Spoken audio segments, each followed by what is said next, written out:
memperhatikan Al-Quran itu sangat kemuliaannya buat kita. Semakin banyak perhatikan Al-Quran, semakin manfaatnya buat kita. Contoh, ayat Al-Kursi, satu ayat. Rasulullah SAW bersabda, "Man qara'a ayat Al-Kursi dubura kulli salatin laysa bainahu wa bainal jannati illa an yamut." Barang siapa yang membaca ayat Al-Kursi setiap habis salat fardu, tidak ada sesuatu yang mampu menghalanginya masuk surga. Ayat Al-Kursi ini satu ayat menjaminkan kita masuk surga. Kalau satu ayat menjaminkan kita masuk surga, gimana suratul Baqarah seluruhnya? Gimana lagi 30 juz Al-Quran? Kata Siti Aisyah radhiyallahu anha, jumlah tingkatan dalam surga Allah sesuai jumlah ayat Al-Quran. Oleh karena itu tidak ada yang lebih tinggi di dalam surga Allah daripada Ahlul Quran. Karena nanti Ahlul Quran ketika masuk surga, Allah suruh baca dan naik. Baca sebagaimana kamu baca di dunia dan naik posisimu dan darajatmu di dalam surga. Baca naik terus, baca naik sampai bersama Nabi Muhammad di darajat yang tertinggi di dalam surga Allah. Ini semua berkat Al-Quran.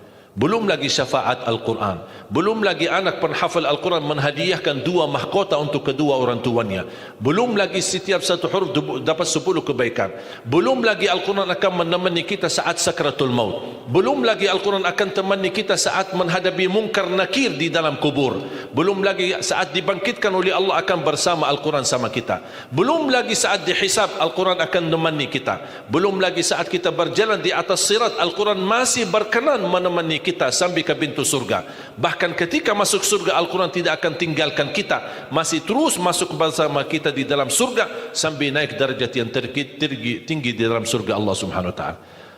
Kewajiban kita cuma satu, coba berapa panjang balasan Al-Quran sampai ke surga, tapi diminta cuma satu, berkenan menjadikan Al-Quran teman kita di dunia. Temanilah Al-Quran, akan Al-Quran berkenan temani kita sepanjang hayat, bahkan sepanjang perjalanan kita menuju surga.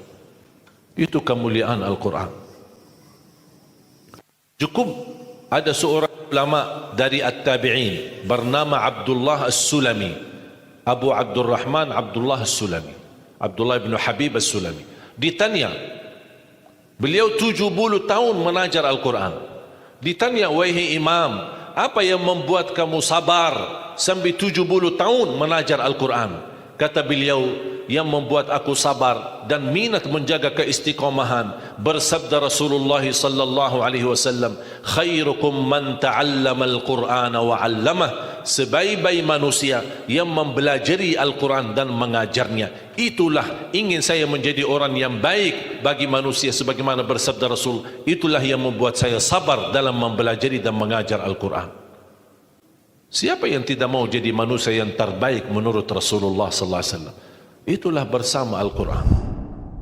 Ayo kita lipatkan diri kita melalui yang jadi saham atau saksi baik bagi kita di hadapan Allah, melalui infak kita, sedekah kita, zakat kita, wakaf kita, apa saja, supaya kita datang di hadapan Allah. Ya Allah, mohon maaf, saya belum bisa hafal Al-Quran, tapi hartaku menjadi saksi untuk membantu dan menolong Al-Quran dan binaan Al-Quran. InsyaAllah termasuk Ahlul Quran dan mendapatkan syafaatnya Al-Quran di hari kiamat, dan amalan itu menjadi sedekah jariah yang menalirkan pahalanya sampai hari kiamat.